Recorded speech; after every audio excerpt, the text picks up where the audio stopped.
Greetings and welcome to Growth Hacking Show. I am your host, Muhammad Siddique. Today we have a very special guest. He is the president of Memphis Investors Group, Matt Cates. Please join me to give a warm welcome to our guest, Matt Cates. Matt, welcome. Thank you. Thank you, Siddique. Matt, you born, raised in Memphis. You never left Memphis? I've traveled outside of Memphis. I spent about 6 months in Wyoming back in college, but that was about it. So I've always lived here. I love it here. It's awesome. Yeah, love it. In fact, as I mentioned yesterday, so I lived 2 months in Memphis. So I like the city basically, especially the Elvis Presley. Yes. Yeah. There's a lot of history here, and I think a lot of people they shortchange Memphis because of, I don't know, how inexpensive, and we also have like a real, with Martin Luther King Jr. being assassinated here, we have some like really low parts of our history, but I think that's what makes Memphis like very unique. And you add on the history of the city, and then the food here is phenomenal. It's like one of the food. It's one of the top food towns of the United States, and we have the best donuts in the nation. So, Sir Alton Brown of the Food Network. So, yeah, wonderful, Matt. I was reading your bio, and you started in real estate in 2009. That was like a very down time, and then now you are the president of Memphis Investor Group. So, tell us, where were you? What happened? Who you're surrounded with that inspired you to get into real estate, and especially when everybody was trying to get out of that one? Yeah. So 2009, and let me go a few years before that. My family, we still have an advertising business. And we kind of parlayed some of our access to products and started an e-commerce business. And so we had this, we had just a bank account that had cash in it. And 2007, 2008 happens. We're definitely not putting it in the stock market. Some guys that my dad went to church with, and some other guys that we used to go, I think it was Tuesday mornings at Gibson's Donuts. They would meet, and it was just a group of investors. And one guy told us, you need to get into real estate. And some guys that my dad went to church with, they were like, hey, you need to get into real estate. And so these guys were years ahead of us in investing. And so we're like, let's listen to these guys. And so we ended up buying some houses for very, very, very inexpensively in Memphis in 2009. So I always tell people about our $7,000 house. And we went to Lowe's and had to pay more money for the shed that we were going to put in the backyard than what the house was. Yeah. And we just sold that house this past year for, I think, like $60,000. So so you bought for 7,000, sold for 60,000. That's a nice change, Yeah. Wish people do at least once a month. Deals like that, deals of decade, Yeah. I wish we could do that every month, but I was like a decade later, it had finally appreciated enough to where it made sense to us to sell it. So. Wonderful. Matt, in this economy, you are the president of Memphis Investors Group.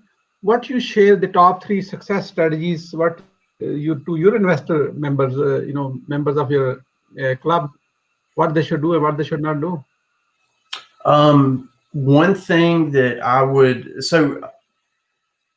a few years ago, I got into, I'd been wholesaling. I didn't know it was called wholesaling. I just thought I was just finding discounted properties because as an investor, I don't want to pay market for anything. So, that said, every time that you ever talk to one of the gurus, they always tell you, go and find your local RIA group, your local real estate investment association.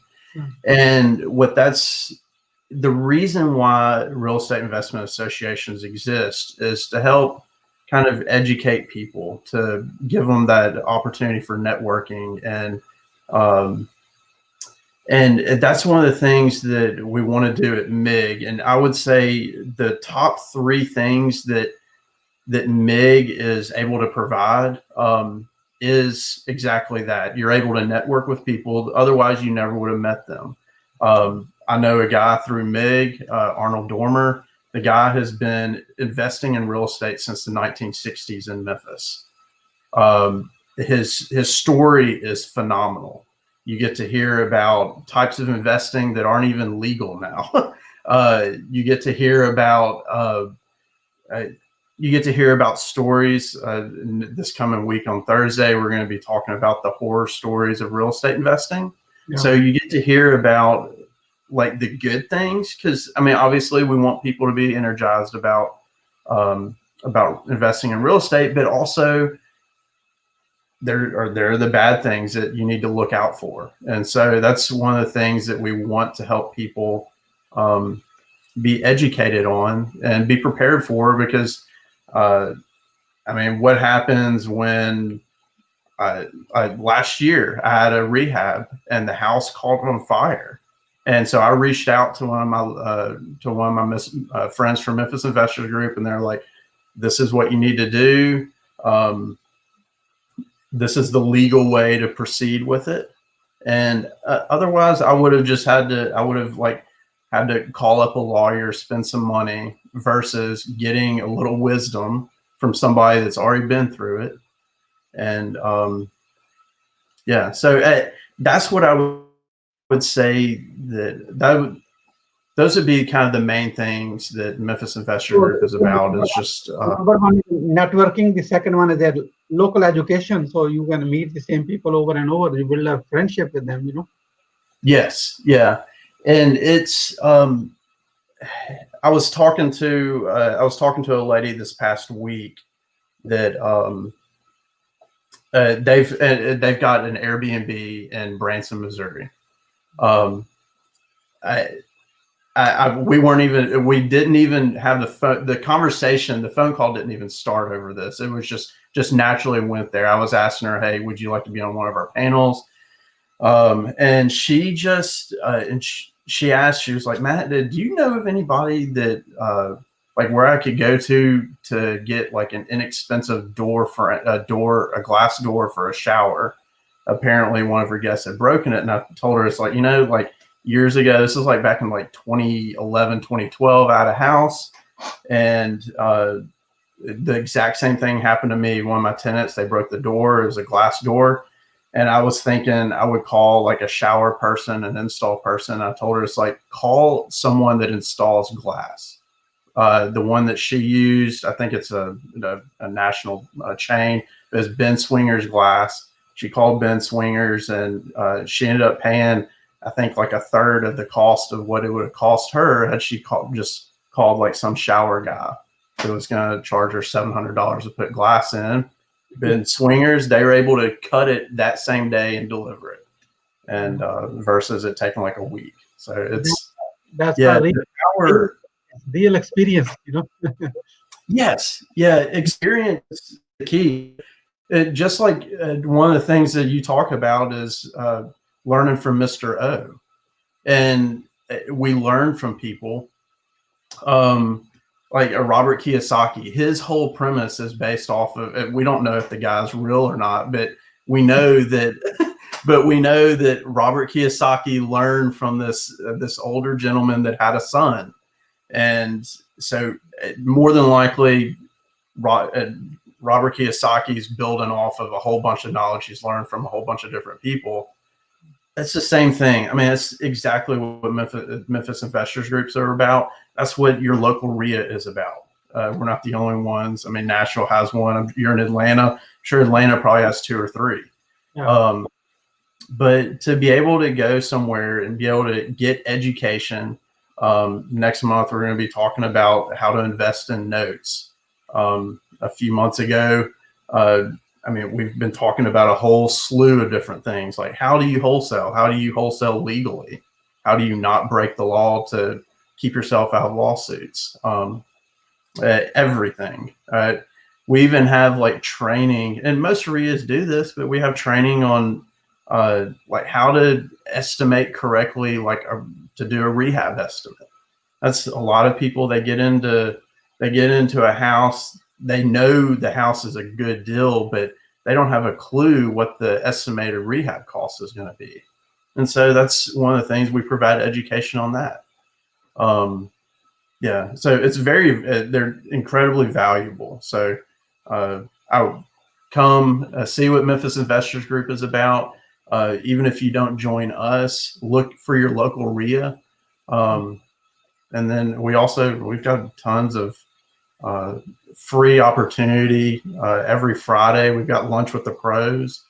And that's a video. We do that on Zoom, just like this, where you're just sitting and you can just talk to anybody, call anybody out on video and say, hey, you're new here. I was like, what are you looking for in investing? And then the conversation starts. So. Wonderful. So in Memphis, with your RIA members, what type of investments you guys are more focusing on? What's working right now? It's, for me, I have always been in single family and duplexes. I've got a partner of mine. He does apartment complexes. He's got 2 apartment complexes. It really, I don't know. I don't want to say it's a loaded question, but it's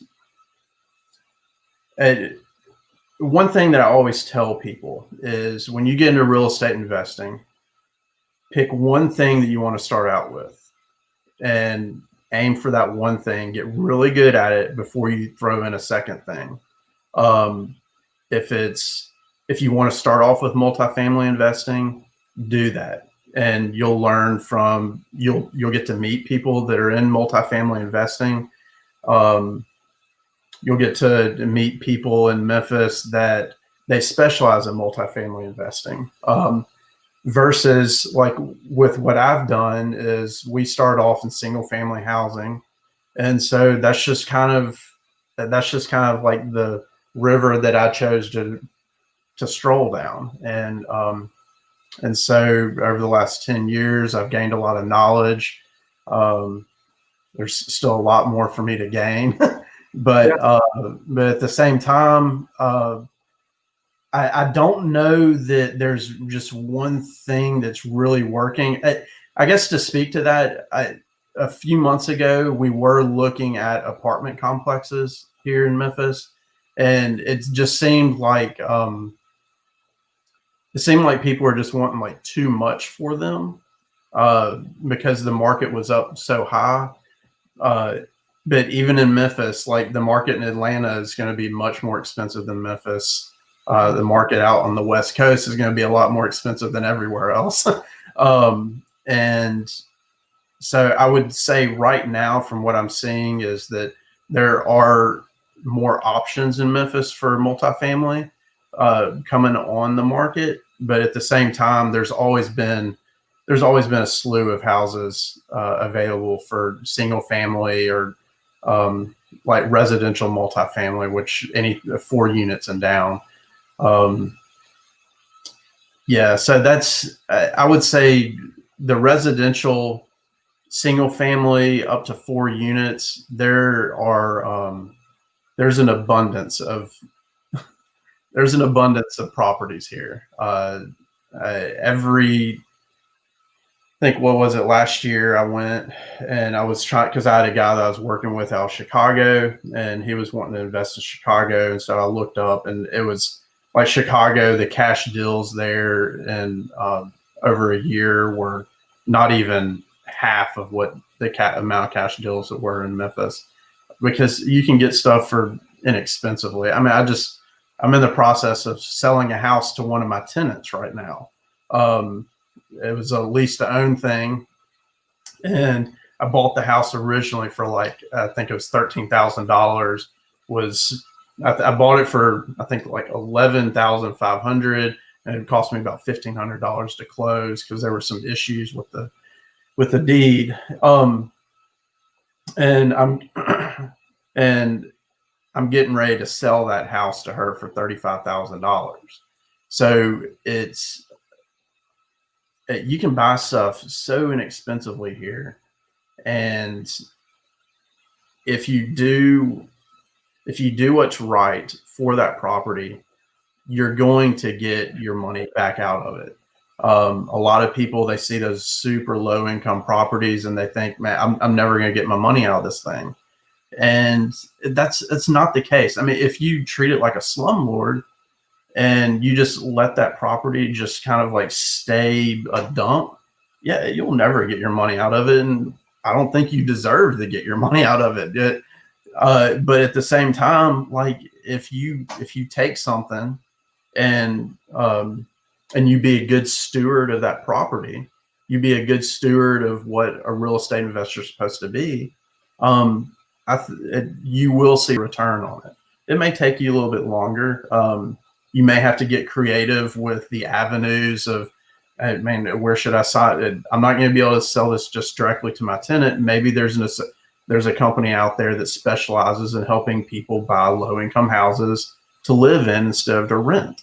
And so that's what I ended up doing. I found a creative avenue where I'm able to make some money off of it, and off a low income property where if they sold this thing on the open market, they would never have been able to get $35,000, at maybe $20,000 at most.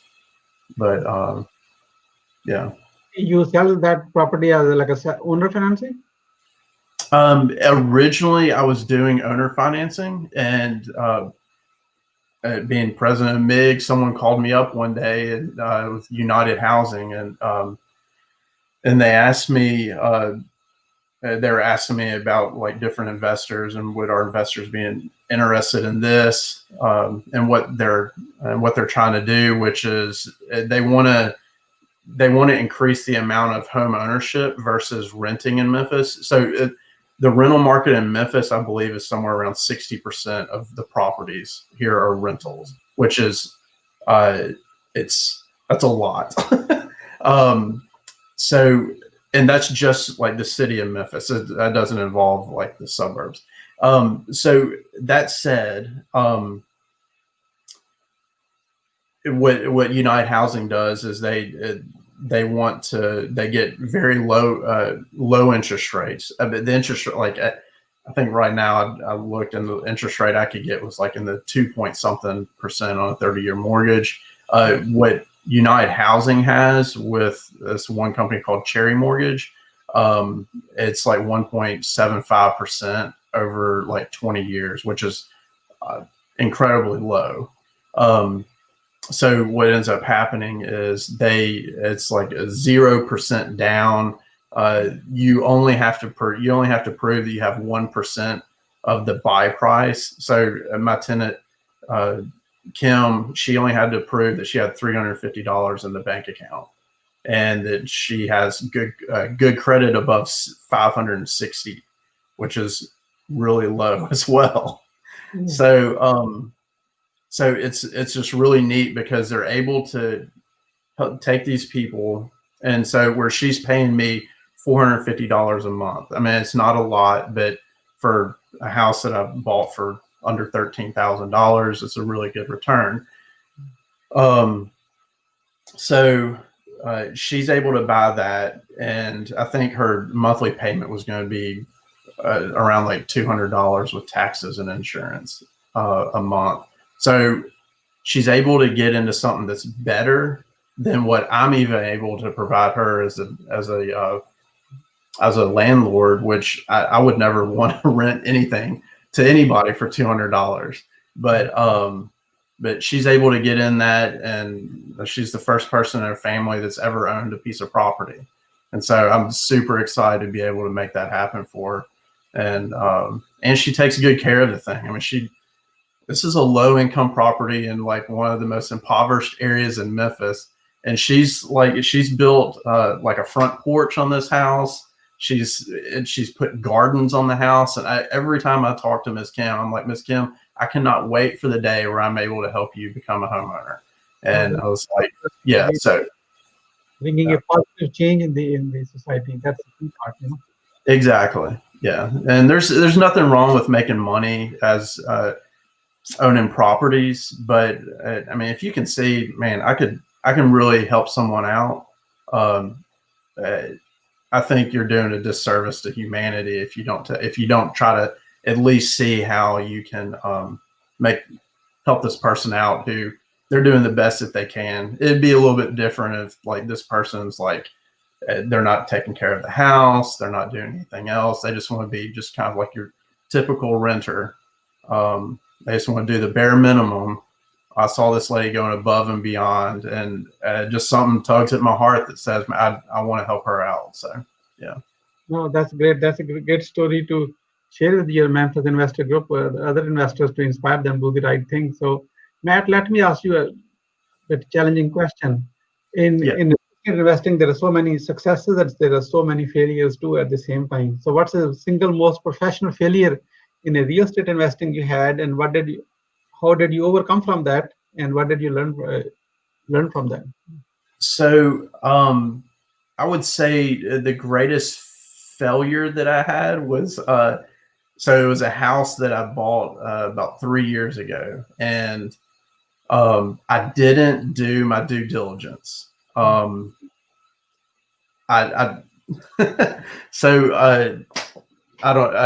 I do wholesaling myself, so I don't want to talk ill about wholesalers, and in no way are all wholesalers the same. But some wholesalers so I bought this house. You walk into it, and it was 90% done. It looked great. All the cosmetic stuff looked great, but the thing that I did not do was for some reason, I didn't get a home inspection on it. And so I didn't know that the pipes underneath the house had not been connected to the sewer system. And I also did not know that there were leaky pipes in the walls. And ended up spending a lot of money getting this house fixed. We made enough money to make a couple $1,000s off of it when I sold it. I just wanted to be out from underneath the house. But it did not go as well as it could have. And so the thing that I did was I did not do my due diligence. If you can do your due diligence up front, and like I was talking about earlier, learning how to do correct rehab estimates, those two things will save you a lot of heartache. Because and this is one of the things that I've found out is if you buy a piece of property at the right price and you do a good rehab estimate, if you can't do the rehab estimate, get your contractor to do it. And make sure that there is enough buffer in between there, that margin of profit, to where if it doesn't go well as a rental, it'll go well as a flip. I would never tell anybody to buy something that and move so quickly that they did not run the numbers on it, because that can kill you. Yeah, thank you, Matt. As we are about to wrap up, what would you say as a final word to new investors who are joining Memphis Investors Group? I would say go to memphisinvestorsgroup.com or join our Facebook group. That's where we post all of our events. We have free events and the paid events, but whatever questions that you have, there is someone there. Bring your question. Make sure that you speak up. If you're not going to do it audibly, type it in the chat box. You'll get an answer, and you'll start building relationships with other investors that they'll be able to help you along the way, and they'll be able to introduce you to other people as well. So great. The website is memphisinvestorsgroup.com. It's being displayed right here, so you can check and join it. If you are in Memphis area, if not, you already learned from Matt Cates directly from here, and you are welcome to connect with him. So thank you so much, Matt Cates. I really appreciate coming on a Growth Hacking Show and sharing your wisdom with us today on the behalf of Growth Hacking Show and our entire community. We really appreciate you. And goodbye. All right. Thank you, Siddique. Bye-bye.